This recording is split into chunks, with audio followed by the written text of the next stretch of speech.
I'm a self-confessed cinephile. I particularly like the James Bond films. I love the idea that one person against all odds gets it right and saves the day. So much so that the title of my talk today, Luck, Fate, or by Design, is inspired by the hit movie GoldenEye.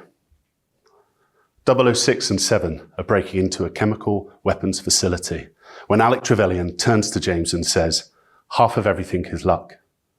As until that point, they've been able to do so with surprising ease.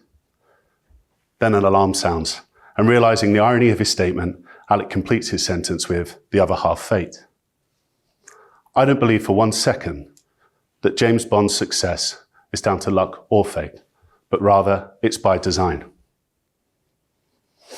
I've experienced many errors in my career. I started life as a piling engineer, and one of the earlier projects I was sent to was the Aquatic Centre at the Olympic Park. As a young and budding engineer, it was my job to check that the piling setting out was correct, that the correct pile cages were being installed, and to collate as-built documentation. After a while, I was afforded a level of autonomy that I was really quite proud about, and things were going well. And then we sunk a pile through one of the London Underground network, filling it with concrete, causing weeks of delay and significant additional cost. Oops. From there, I was shipped off to the Shard, where I became the site engineer for the secant pile wall. There, I oversaw the loss of several very expensive auger strings that latterly had to be burnt out and significant remedial works undertaken to now prevent the cascade of water that tried to flood the basement. I cut my losses as an engineer in 2010 and joined a main contractor as an assistant quantity surveyor. I thought I might be a bit luckier at that. One of my early packages of work was on a site adjacent to the River Thames and Tower of London. I was tasked with overseeing the Museum of London Archaeology and what was an initial 3-month dig. Several hundred rare and significant discoveries later, and months of delay, it turned out my bad luck had followed me. I moved again in 2014 to my current employer, now as a development manager. I was sure my luck would have been improved, but fate had other plans. One particular project sticks in my mind as the perfect catalogue of error. A small island site constrained on 3 sides in the centre of London, with a hospital opposite. It was always going to be a tricky project. Our brief was to redevelop the site, maximise the developable area, and with the opportunity for it to latterly become a healthcare facility.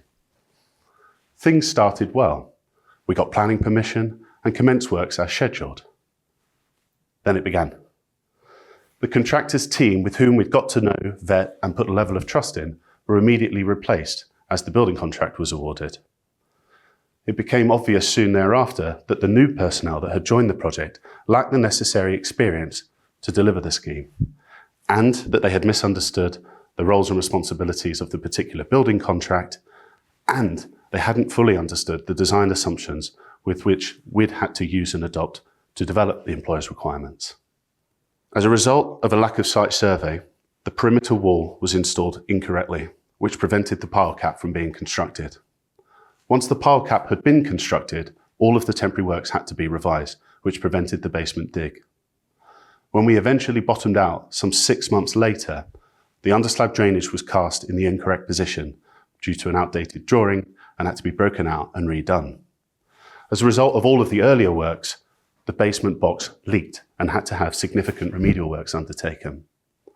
As the frame was erected, it was built out of plan, horizontal and vertical tolerance, meaning that all of the cladding brackets had to be modified, preventing the envelope from going up. This prevented the internal finishes, but the coup de grace of the project, and the thing that really pushed it over the edge, was weeks from practical completion, a major basement flood, causing 2 levels to be entirely stripped out and redone. If only there were a guide to getting it right. I've now experienced nearly each type of the relevant events in the JCT contract suites: fire, flood, impediment, change of law, variation. But upon reflection, nearly each of those were avoidable by design. What do I mean when I refer to design? Design is the intentional process of creating solutions for needs or problems. It's conscious, it's iterative, it's imperfect. We live in an imperfect world with imperfect process and people.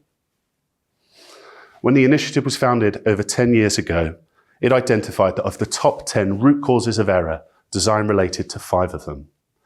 It is therefore the most important topic and significant contributor to the in excess of 20% of losses annually. Imagine losing 20% of your salary annually, to put that into perspective, due to avoidable error. It's little wonder that things go wrong. One of the earliest reports produced by the initiative was the Guide to Improving Value by Reducing Design Error. Following feedback and further work from our members, this report was recently updated to the Get It Right Initiative Design Guide, both of which remain freely available to download and adopt. The common design issues we regularly face are misapplication of the RIBA design stages. I'm frequently requested by the clients I work with to combine the early stages in the hope of reducing cost and arriving at a conclusion sooner. Misalignment between governing bodies, particularly the RIBA and BISRIA. I've had and continue to have countless discussions with consultants, contractors and the supply chain over what constitutes a complete, correct and coordinated RIBA Stage 3, 4 and 5 design. Misunderstanding between design assumptions and actual site conditions. We frequently have to develop our designs in the absence of complete information or access to our sites. We rely on the contractor and the supply chain coming to site and testing those assumptions so that any issues can be discovered early and we have sufficient time to work them through. Misallocation of roles and responsibilities. You will undoubtedly be familiar with design responsibility matrices and contractors' design portion schedules and the fuss that comes with getting those to work amongst the team. Missing information. It's rarely the case that this is done on purpose, but it happens frequently.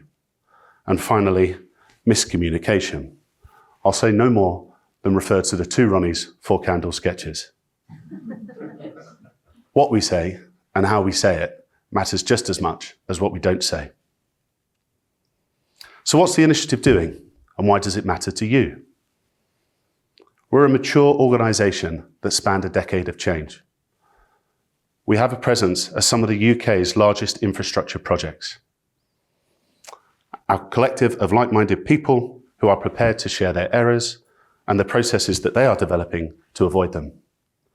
We've been able to create a culture and a behaviour with our membership that can be easily adopted and assimilated at their respective organisations and the project teams. As well as the several guides the initiative has produced for the benefit of the industry, we also offer specific training that appeals to each level of stakeholder engagement. Those members who have attended our courses report a reduction in error and cost and an improvement of productivity. I'll finish with a success story, one that adopted the lessons that GIRI teach. A similar constrained site to the one I described earlier, again in central London, this time constrained on 2 sides with a retained facade opposite a high school. Our brief was to demolish the existing buildings, merge them into one, create a new office with retail frontages at the ground floor and basement. The brief was clear and the RIBA design stages were rigorously adhered to. Early discussions over expectations and deliverables meant we avoided the issue of BISRIA Stage 4I and what that meant. People knew what to expect, when to expect it, and what they had to do with that information. Roles and responsibilities were clear, and everyone helped police that so that people stayed in their lane. There were instances of discrepancy, missing information, and site discoveries, but they happened early enough in the project that we were able to do something about it. We worked hard to maintain effective communication when it comes to reporting against cost, time, and quality. And I'm pleased to report that that particular project finished on time, under budget, and to the exacting standards of our client. The Get It Right initiative does not have all of the answers to the problems we collectively face. What it does have is a group of curious people, people who are prepared to challenge the status quo and never give up in the unrelenting pursuit of excellence. Constantly observing, acknowledging, accepting, learning, and improving so that they can be the best that they can be and the organisations they represent. Our future success isn't chance or fate, it's by design.